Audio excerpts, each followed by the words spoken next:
臨瞓前碌下電話，點知睇到啲咁嘅嘢？仲要碌埋 IG，原來真係有人會問一個馬來西亞律師有關啲咁嘅嘢，真係黐線！即係講真，我覺得有人諗得出，有人講得出嚟，肯問已經好黐線㗎啦。你點估到啲咁嘅嘢真係有人做啊？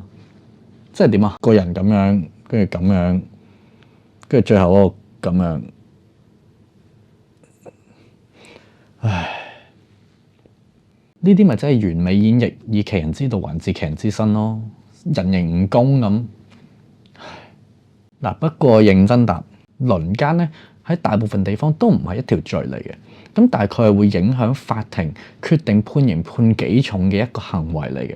嗱，同埋我哋呢單嘢其實係冇輪姦呢件事，因為輪姦係講緊話你幾個人搞同一個人啊嘛，咁而家唔係喎，而家係一個人俾一個人搞。然之後，後面再有一個人搞翻佢，即係梅花間竹咁樣要配合嘅喎嗰個動作。咁其實咧就係呢個強姦，即係上面呢個人強姦，跟住後面呢個人咧又強姦，所以係兩條分開嘅強姦罪，就冇輪姦呢樣嘢㗎。唉，我而家成個腦都係嗰畫面啊，我都唔知今晚仲瞓唔瞓得着。